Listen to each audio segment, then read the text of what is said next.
le design est le plus secret dans toute la section des sociétés du monde, où l'on ne peut accéder à elle, est soumise à plus de gens la compétence et le dévouement de travail pour travailler et qui emploie toutes les techniques et la technologie scientifique de sorte que la conception ne nuise pas le produit lui-même.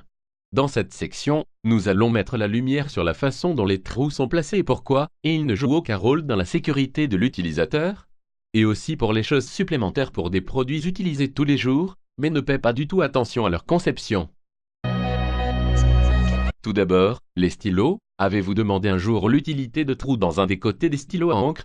Sans ce trou, vous ne pouvez jamais écrire. S'il n'y avait pas de trou, le stylo peut exploser dans les endroits où la pression est faible comme les montagnes et les avions. Pour cela, les trous aident seulement à équilibrer la pression entre l'intérieur et l'extérieur de la plume. Deuxièmement, une pièce supplémentaire des vêtements.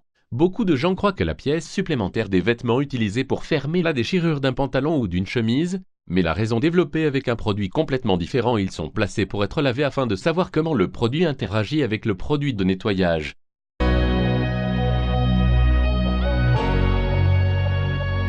Troisièmement, le trou dans le couverture des stylos. Certains pensent que le trou dans le couverture des stylos pour la conception esthétique, mais en fait, très utile. Sans ce trou, le stylo fermé génère une pression élevée dans la tête de stylo, ce qui fait que l'encre ne sort pas. Deuxièmement, s'il a été avalé par des jeunes élèves, l'existence du trou aidera à respirer afin de le sortir par un médecin compétent.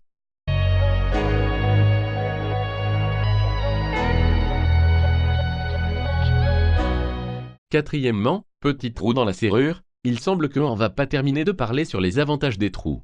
Beaucoup de serrures ont un petit trou à côté de la serrure. Il est utile pour rajouter de l'huile, si elle se bloque. Le trou va débusquer l'eau, si inondée avec de l'eau de l'intérieur lorsque les précipitations.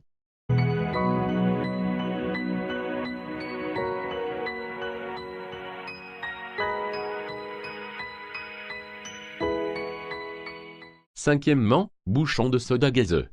Il est ajouté pour ouvrir la canette et peut être utilisé dans le contrôle de la paille. Comme vous le savez, quand vous mettez la paille immédiatement continuera à grimper, en raison de la pression de gaz à l'intérieur de la canette, mais le trou dans le bouchon de la canette contribue à la maîtrise de la paille et ne lui permettra pas de monter.